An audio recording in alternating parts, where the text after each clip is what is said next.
Well, I kinda goofed up. What a surprise.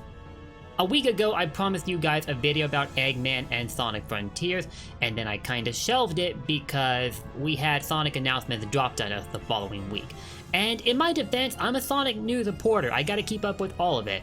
That's part of what you expect from this channel, right? But it won't be the only thing that you should expect, because there won't always be Sonic related news for us to go over. So it's important to be flexible in times like this. It took me long enough to get it out there, but I figured with the next Frontiers trailer locked in for Gamescom, now is as good a time as ever. One of the biggest questions I've had about the Sonic Frontiers story is the role that Eggman is expected to play. And I waited for a long time to put down my thoughts in video form, so here we go. In this video, we will be going over the storyline, or at least what we know of it, for Dr. Eggman in Sonic Frontiers.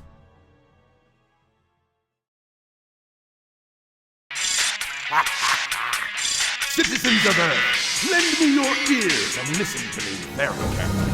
My name is Dr. Eggman, the world's greatest scientist, and soon to be the world's greatest ruler. Now witness the beginning of the greatest empire of all time. If you guys have been keeping up with recent articles about the game, you'll already know that we haven't exactly been given a lot of insight into Eggman's story. We have very little information to work with as it stands, but we are going to do our very best to make predictions on where the story will go. For now, this is the gist of what we know so far. In the first cutscene that comes up, Eggman is seen dabbling in an ancient technology that we'll discover at the Starfall Islands, the primary setting of the game. Just before Sonic, Tails, and Amy get there, Eggman beats him to the punch and starts trying to make sense of what exactly this technology is capable of. But then it activates by itself, pulling Eggman into an alternate dimension that we now know to be cyberspace. We then don't see him again until later on, although Sonic eventually discovers pieces of his technology out in the open world area. You might remember that structure we'd seen in a couple trailers with his insignia across the front. If you're wondering, I'm primarily referring to Game Informer's article when it comes to describing Eggman's story for Sonic Frontiers. There are other articles that do talk about Eggman, but usually their mentions of him are kept to a minimum, and they don't go any further than Eggman is in the game, but he's just as confused as everyone else is. I think Game Informer's piece on Frontiers has been the most illuminating about Eggman by far, but it's possible I could have very well missed other articles, so you're free to recommend them in the comments below. Anyway, that's the extent of what we know about Eggman's story.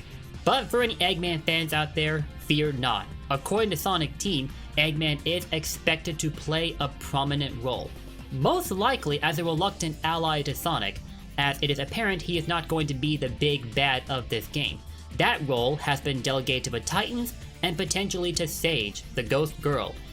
Mysteriously, I don't think we've glimpsed Eggman for even a fraction of a second in any of the trailers that we've received so far.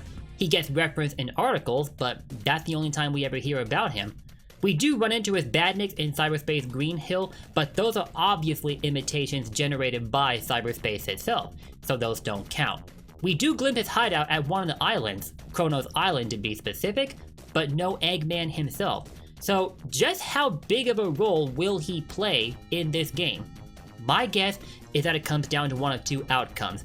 I mentioned one of these already a bit ago, but I'll say it again. He could become an unwilling ally to Sonic, because right now any chance of him getting off the islands is better than no chance at all. Either that, or he could leave Sonic alone while going back to his hideout to try to make sense of what exactly is going on, and to try to regain control of the situation. Eggman's a stubborn guy after all. If he's gone for like the entire series without ever giving up on trying to fight Sonic, why exactly would he stop here at trying to study the ancient technology found around the Starfall Islands? While I'm thinking about this subject, I believe that this may be part of what Morio Kishimoto was referring to when he stated that they wanted to portray Eggman as a flesh and blood human being in the story. He may be a genius, or so he claims to be. He did go for a crap ton of games getting his butt handed to him by Sonic, but for once I'm going to give him some credit. So yeah, Eggman's a genius, but even for geniuses, there are things that are really difficult to figure out, perhaps impossible. and undoubtedly, the Starfall Islands will present him with such a challenge. Not that it would be the first time he was faced with that kind of challenge, still having not learned his lessons from the past, but I'll go into more detail on that later. Also, Sonic Frontiers is said to be a story about the concept of self-reflection and choosing how best to move forward. Part of me is speculating that some of the events set to unfold in Sonic Frontiers could cause Eggman to question the very ideals by which he stands. That'd be an interesting level of character depth to see for him, though we do see shades of it in previous titles. And this is a subject I poured a lot of thought into before I started making this video. Many of Eggman's portrayals in previous games have been pretty straightforward. Your standard good guy versus bad guy formula, that's just how it is. But there have been some games that have caused people to reevaluate their outlooks on Eggman's character, especially in games released between 2000 and 2010. But I think for a good chunk of time, we haven't seen any games explore Eggman's character to a similar degree. So to see Sonic Team doing exactly that for Sonic Frontiers is pretty awesome. If Eggman does decide to take an active stance by helping Sonic out through the course of the game, in what ways will he go about doing this? I'm betting that upgrades are off the table for this one, as those are already being covered by the Cocos, the mysterious life forms made of rocks. But there may also be other upgrades that they don't cover, and Eggman could be helpful for those. Eggman might also give Sonic a radar that could help him to track down specific collectibles, and maybe tell him more about cyberspace while he's at it. When you spend a good chunk of time being trapped in cyberspace, there's a chance that you'll learn some information about it. Information that could prove crucial for Sonic to know. The same could go over with other friends once he frees them, Tails being among them. He is known to be the brainiac, kinda like Eggman, so whatever Eggman learns, maybe Tails could help add to, because undoubtedly he'll have been trapped in cyberspace himself. I feel I could take a decent guess as to what some of you might be thinking while watching this video, so let's see if I'm right. Eggman might end up betraying Sonic in Frontiers, but will he? That is a darn good question. The two have been rivals for over 30 years now, so whenever they form a truce, I imagine that Sonic would keep at least the corners of his eyes on Eggman, because even he can't possibly be that naive. Having said that, I have two reasons as to why I strongly believe that this will not happen.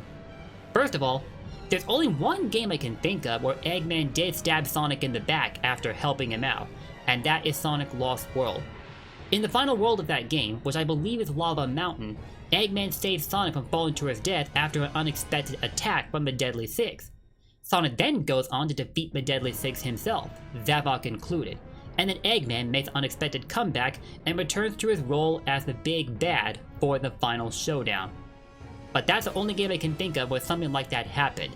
In the other games where he helped Sonic, he did not betray him later on.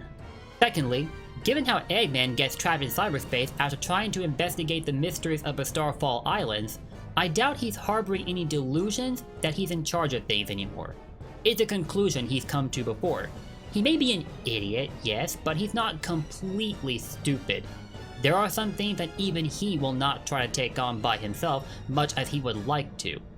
He had to let Sonic and his friends clean up the mess before, in games like Sonic Adventure 2, Shadow the Hedgehog, Sonic 06, and you get the idea. If leaving things up to Sonic and his friends ultimately means his own survival, then Eggman will do that. So no, I don't think betraying Sonic will be in the cards, but I'd be open to being wrong. We are just making predictions here, with what little we've been given to work with. For what it's worth, I'd like to share my perception of Eggman as a character with you guys. Stir up some healthy discussion in the comments below. After all, eggs are better when done medium, not scrambled. Okay, now that I've satisfied my occasional craving for puns, let's just pretend I never said that and move on, shall we? Before we go ahead with this, I've got to make something clear real quick. When discussing the stories that make up the Sonic universe, I generally refer to the games as they are my primary means of interacting with the franchise. This will not sound like a good idea to some of you, and I totally get why. There are many gaps to be filled in between each of the games. Gaps so huge, but they often have to be filled in by the fans themselves. Yes, I know the comics exist. I read some of them, but not nearly enough of them to make sense of Eggman's story as it is described in the comics. I've also watched the movies, but those are in a separate universe, so obviously I cannot factor those here as much as I would like to be able to do that. Plus, Iizuka has expressed a desire to keep movie Sonic separate from game Sonic, which completely makes sense. So, we are sticking strictly to the games for this video. And finally, there are some ground rules I'll be following when determining which games to pull from for discussing Eggman's backstory. 1. No spin-offs. 2. No crossovers. And 3. No handheld games. The crossovers should be self-explanatory. The handhelds I've not dabbled nearly enough in, so I'm going to make it easier on myself by leaving them out of this video. The same is sorta true of the spin-offs, but there are some in particular that I absolutely refuse to touch unless it's for the sake of content. A good example of this is Sonic Boom. I do not like it, but more importantly, the design of the main cast in the Boom series are a little too different from that of the mainline series for me to factor them into the equation. So yeah, we're definitely not considering the Boom series or any other spin-offs. And now that we've established this, here's my outlook on Eggman as a character. I can't wait to hear your thoughts on this. Since the first game, he's had an unhealthy obsession with bringing the world under his control and getting the better of Sonic. One could obviously chalk this up to an ego issue, but I think if we look deeper, we can better understand his motivations. Let's be real here. How often are you happy with things that are not within your control? I can't imagine you'd be that happy when such things happen. And Eggman certainly isn't, but in his case, he takes the concept of control perhaps one step too far. I mean, look at this dude. He's going around turning animals into robots, stripping them of their free will and making them do exactly what he wants them to do. How much more of a control freak can you get than that? While I did say I wouldn't be pulling from the movies for this video, and I won't, newcomers to the Sonic series who have seen the first movie will vividly recall a line dropped by Eggman himself, that he believes human beings to be stupid and unreliable, and that his machines are relentless and everything to him. This is because these machines are created by him, so it's a given that they would do exactly what he wants them to do, dance like puppets on strings held by him. Humans, on the other hand, have free will of their own, and Eggman has absolutely no trust in what they do with their free will, because it might introduce variables well beyond his control, and he doesn't like not being in control. Even if the movies hadn't come out, I still would have been able to draw this conclusion from playing the games alone. It's why Sonic and Eggman have been such an iconic matchup for decades. Sonic is the embodiment of freedom. Eggman, on the flip side, is the embodiment of tyranny. When the two clash, chaos ensues. This video might have you guys thinking back to that post-credits cutscene in Sonic Generations, where Eggman is quite literally arguing with himself. You then see classic Eggman going all, "Maybe I'll go back and get my teaching degree." To which Eggman enthusiastically responds with agreement to the idea. He always did enjoy telling people what to do. Like I said, control freak, what more is there to say? But what exactly motivates Eggman to be such a control freak? Well, you might remember how he introduced himself in Sonic Adventure. He believes himself to be, and I quote, "the greatest scientific genius in the world." Oh. Yeah, I'm not doing that again. I believe that Eggman is chasing after two goals in particular. The first is to attain knowledge over all things, hence greatest scientific genius in the world. No exceptions here. He wants to know about everything, so that he'll never find himself in a situation where he's all like, "I don't know what to do," or "I don't know what this is," or any other questions similar to those two. And if I'm being honest, who here ever wants to find themselves in a situation where they're asking any of those questions? Not me. Kinda gotta cheer Eggman on for that. And his other motivation is to use his genius level intellect to attract recognition and leave his mark upon history. This go without saying, but Eggman is one hell of a narcissist. I mean, time and again, he's plotted to build Eggman Land, a whole city named after himself. He also leaves up statues of himself all over the place, plants his face on nearly everything he can find. This guy's ego is bigger than his head, but there's a charm to it that you just can't help noticing. We love our Eggman. All of these things seem like such comical traits for a villainous character to have, but as I said earlier, you don't ever want to find yourself in a situation where you feel disarmed, so you can't really hold it against Eggman for wanting to avoid such situations. When Sonic came along, his abilities challenged every form of logic that Eggman had ever lived by. A hedgehog that can run at supersonic speeds and junk his creations?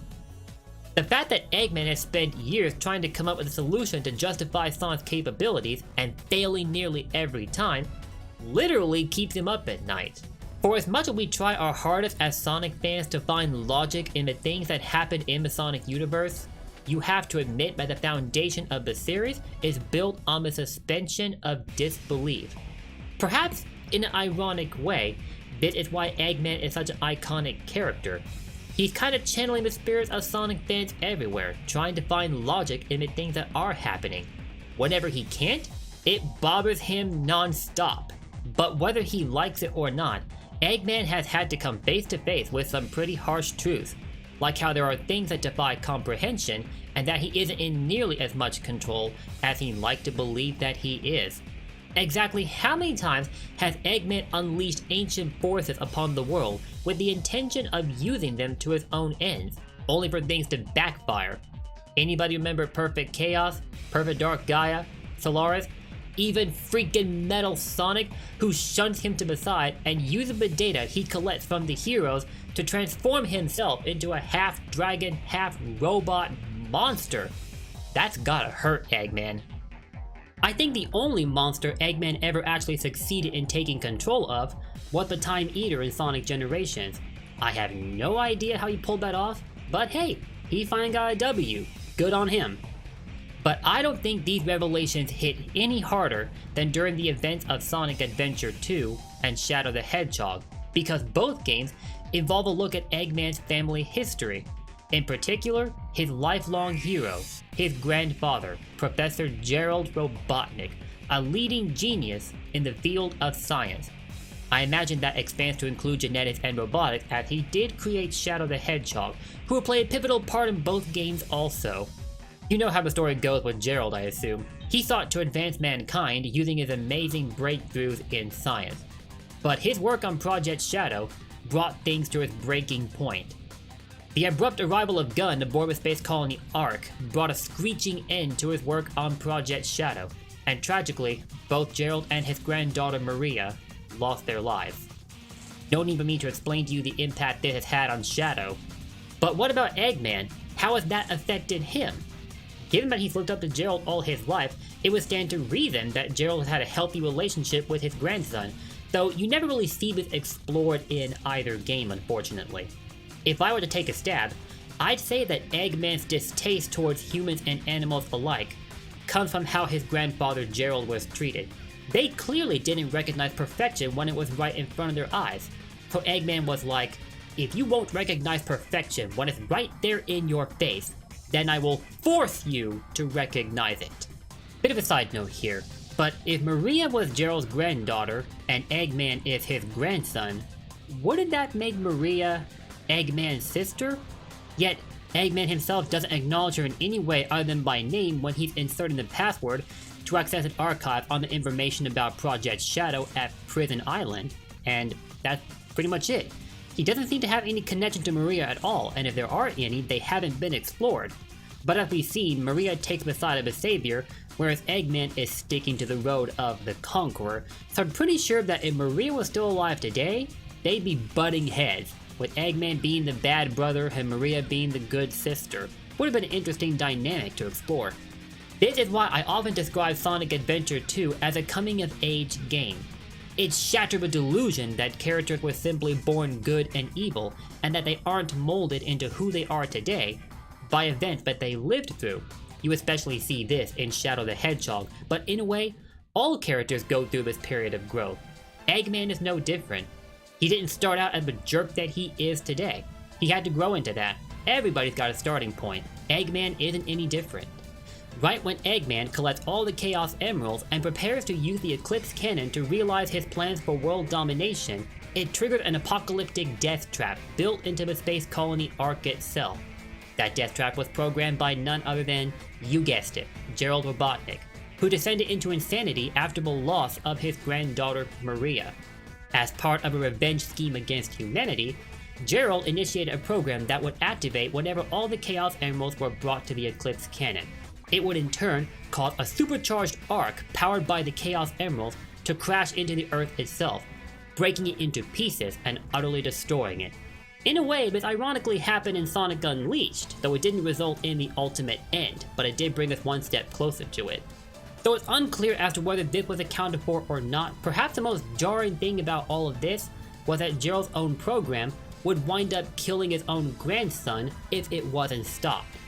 I think it's this discovery that jarred Eggman from his plans for world domination, if only temporarily, and is why he teamed up with Sonic and his friends to stop the Ark from falling into the Earth. Along with the Earth being destroyed, the Ark, and everybody on board it at the time, would have been wiped out also. But as we all know, that catastrophe was averted by Sonic and Shadow at the cost of Shadow's life. During the credit sequence for Adventure 2, you should listen to Eggman's exchange with Tails.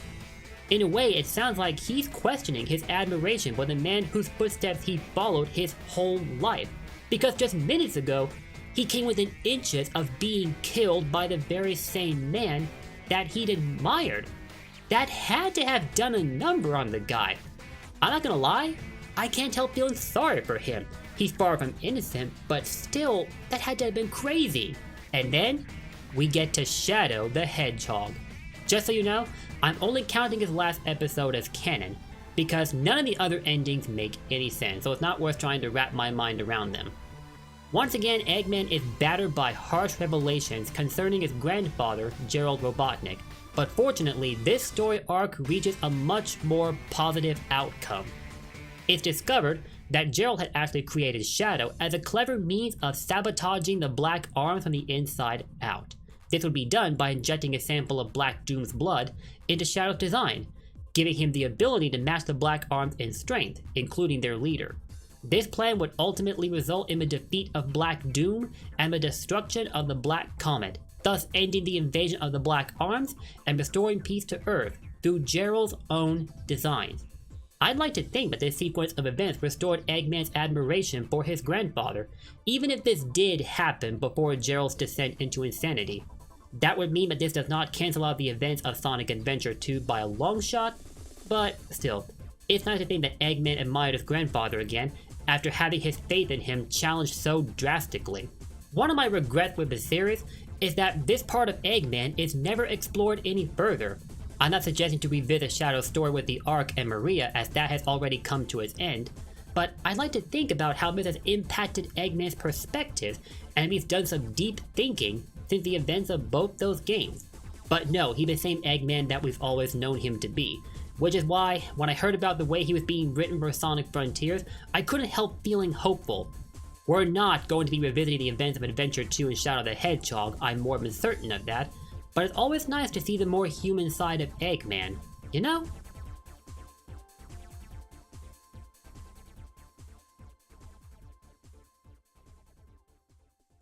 In conclusion, Eggman's a jerk. He'll likely always be a jerk, but he's also human, though far from your average human. And he's got his own challenges that he's got to overcome. How many times has he had his plans blow up in his face, his very perspectives challenged, yet no matter how many times he gets knocked down, he just gets back up and keeps it moving. That is admirable. You cannot take that away from him. Most of the time we see him, we know him as the wacky mad scientist that he's always been, but even he's got his human moments, and it's part of why it's so hyped for Sonic Frontiers, seeing Sega dive back into that part of his character.